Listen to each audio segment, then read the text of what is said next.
Rio Grande do Sul, Ibicuí. Porra, essa aí. Essa aí é só entendo quem é Gaudério, cara. Pois é. Agora sim. Quebrada do Ibicuí, como é que é? Quebrada do Ibicuí nos cantos, assim. Pô, eu acho que é a abordagem de hoje também, não faço ideia do que é essa parada, esse nome diferentão aí. Bom, galera, EmpreDF de hoje, a gente trouxe um assunto polêmico, né? Muito polêmico, um problemão aí da educação física que a gente discutiu no grupo da X, inclusive, né? E foi uma discussão muito legal, não foi uma discussão de quebra-pau, né? Isso que é mais massa, a gente discutiu... Foi um debate, uma discussão debatendo, né? Sim. E não batendo boca. E a gente resolveu trazer isso aqui, né? Abrir para o público geral aí, para a gente conversar mais um pouco juntos aí sobre esse tema, né? E qual é o tema, João? Aí o tema eu vou abrir perguntando pra galera assim, ó, como é que tu chama aquele exercício que faz isso aqui, ó? Esse aqui, ó, que é o exercício de tríceps. Tu chama de chute de tríceps, patada de tríceps, coice de tríceps, extensão de cotovelo com o ombro estendido ou kick de tríceps. 5 termos, nomes para definir o mesmo exercício. Aí virou zona, aí virou bagunça. Total. Aí como é que nós vamos nos conversar? E aí uma dificuldade que a gente tem na X em função de ter clientes em diferentes regiões do país e fora do país, na terminologia dos exercícios, né? Que é uma bagunça generalizada em algumas situações aí. Perfeito.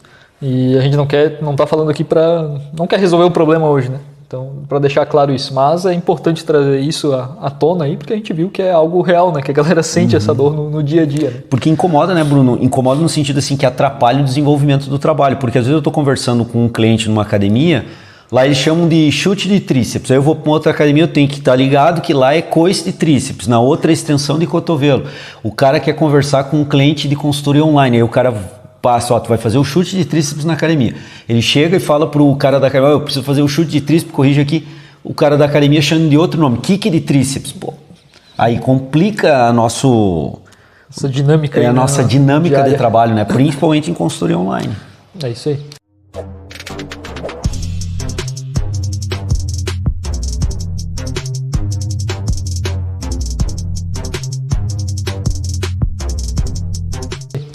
Bom, e para começar, galera, eu acho que para a gente introduzir esse tema, né, a gente tem que partir para uma parte até filosófica do negócio, né, do porquê que as coisas têm nome, né.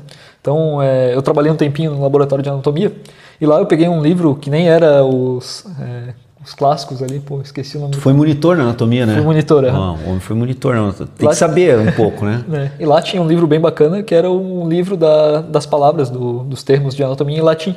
Então, pô, e o latim e o porquê que significava aquilo, né? Então, a partir de lá, eu comecei a dar uma olhada um pouco mais caprichosa nisso, digamos assim, né? Tipo, acetábulo do quadril. Pô, mas por que acetábulo? Porque o acetábulo ali significava um pequeno cálice ali de vinagre, né, na época, então ficou esse nome porque tinha esse formato, né? O desenho anatômico era semelhante, né? Exatamente. Então vocês veem que o nome das coisas, elas têm um porquê, né? Ser chamado daquele jeito, né?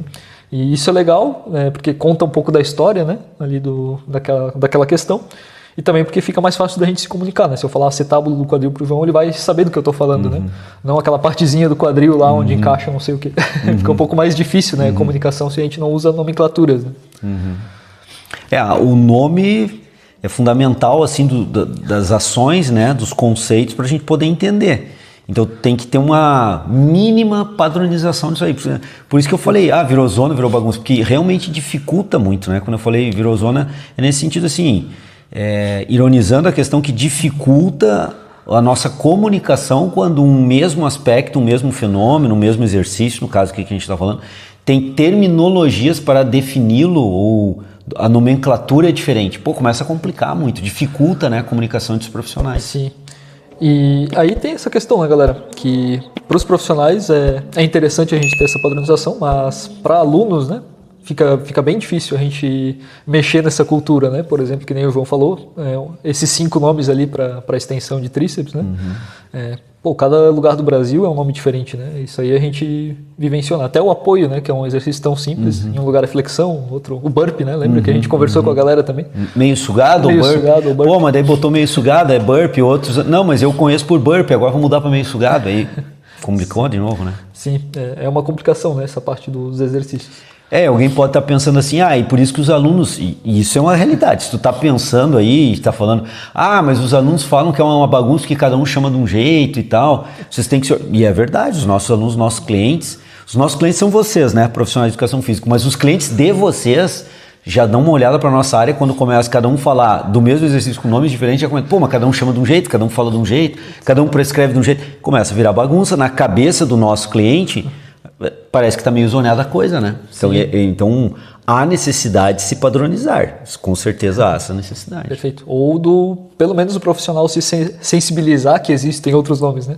Que é uma coisa que talvez a galera também não está acostumada, mas às vezes pegar já e saber essa tradução já facilita bastante na hora de aplicar. E eu vejo assim, Bruno, pelo menos na academia que o cara trabalha é padronizar, sabe? Perfeito. Vai ser meio sugado ou vai ser o burpee? Cara, então padronizar. Aqui na academia nós vamos chamar esse exercício de burpee. Pronto, acabou.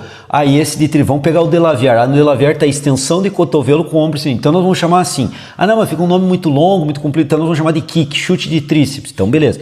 Mas padroniza pelo menos dentro da academia.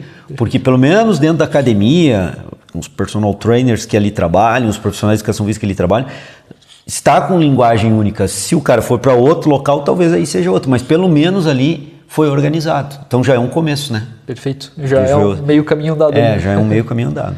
E para vocês verem como essa polêmica de nome, ela parece boba, né? Parece inocente, mas ela vai um pouco mais longe ainda. A gente pode pegar os termos flexibilidade, mobilidade e alongamento, que a galera usa direto por aí, né? E até estou estudando um pouco mais de Abdala agora, né? Quem conhece o professor Abdala aí, tem um artigo que ele citou que existe mesmo essa confusão, né, na literatura, até a tradução do inglês para o português, né, trazida de fora, acaba confundindo os termos. Então, e aí para vocês o que é flexibilidade, mobilidade, alongamento, né?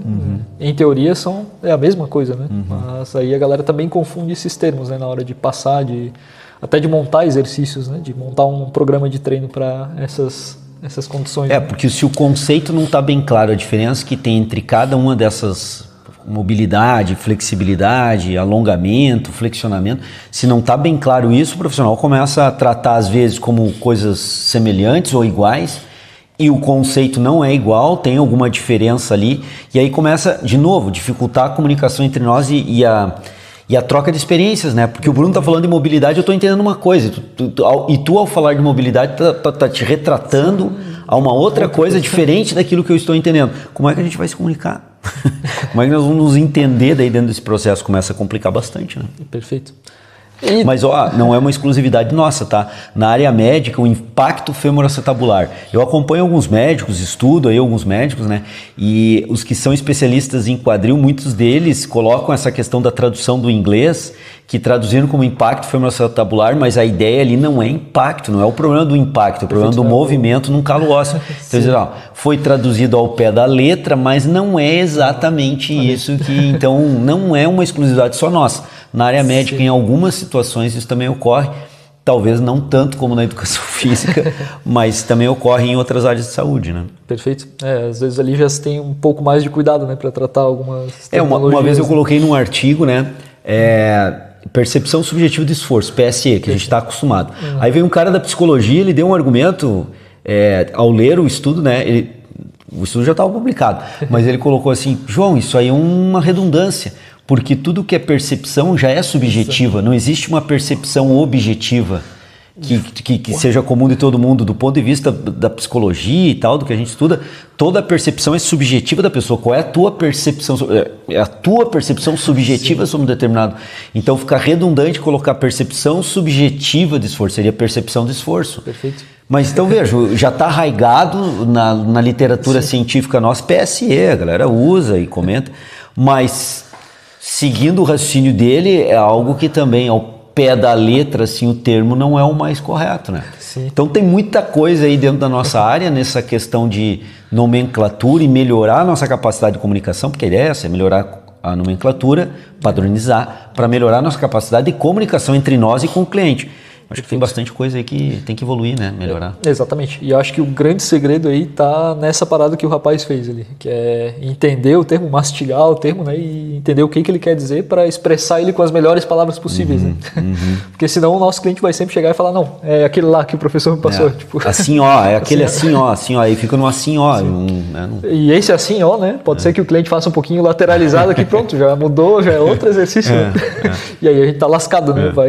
Às vezes é uma completamente pequena diferente. mudança técnica ali que cinesiologicamente ou biomecanicamente muda muito. Às vezes uma pequena mudança técnica não tem um grande efeito. Então depende muito do exercício. Mas e se tiver um grande efeito? Né? E aí tem que ter um outro nome para aquele exercício, porque mudou radicalmente ali a ação cinesiológica. Sim, né? perfeito. E aí, conversando agora de solução, né? Uma das soluções foi essa que eu acabei de citar, né? Então, entender esse termo, mastigar ele, né? Compreender com carinho o que ele quer dizer. Mas a gente pensando e vendo esse problema na X, né? Dentro da plataforma a gente tem diversos exercícios ali, mais de 500 atualmente, né? A ideia é estar sempre gravando mais. E a gente sempre vai ter esse problema, né? Qual o nome que a gente vai dar para esse cara? A gente possibilitou aos usuários da X ali modificar o nome do exercício, né? Então, o nosso burp aqui, ele pode ser meio sugado para um usuário lá do norte, nordeste, centro-oeste do país ali, sem problemas, né?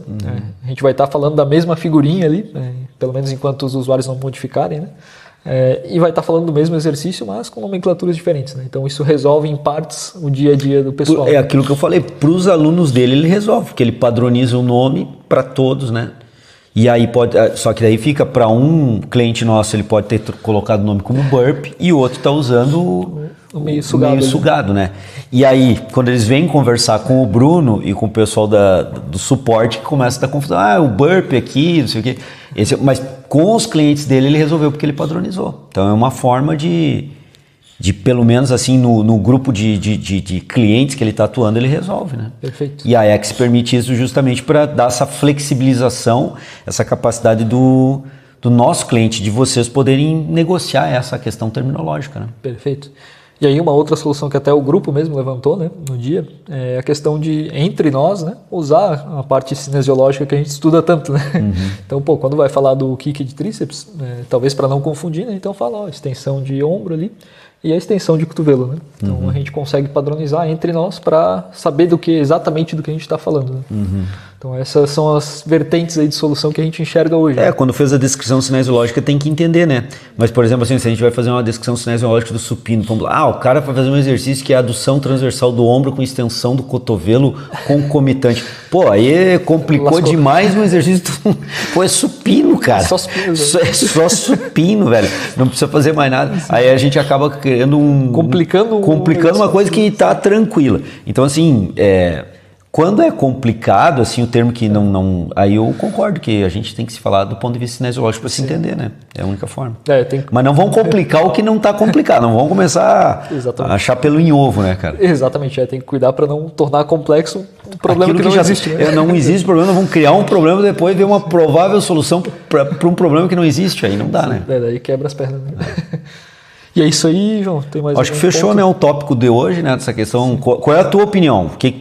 Coloca aqui embaixo, como é que tu pensa, como é que tu resolve, tu tem esse problema? João, eu tenho esse problema. Bruno, tem esse problema aí. Como é que tu resolve esse problema com teus clientes? Ou com o teu grupo de profissionais com que tu troca informações, experiências? Tem muito esse problema da terminologia e como é que vocês resolvem? Porque aqui embaixo, nos comentários aqui do YouTube, é uma maneira legal de nós ficarmos trocando ideias para tentar devagarinho achando soluções. Internamente, lá no grupo do WhatsApp de suporte da galera da X, a gente ficou debatendo e achando algumas soluções. Perfeito. Mas de repente tem uma ideia interessantíssima que surge aqui, que pode resolver muito dos nossos problemas e a galera não comenta. Então comenta aqui embaixo, coloca aí, expõe o teu pensamento, a tua forma de enxergar, ver isso e como é que tu resolve. Que talvez possa ajudar muita gente. Sim. E comenta isso e comenta também qual é o nome desse exercício aqui. Como é que tu chama esse exercício? Esse aqui, ó. Como é que tu chama esse exercício aí? É isso aí, galera. Esse era o tema de hoje, então. Fechou, né, Brunão? Valeu, galera. Um abraço.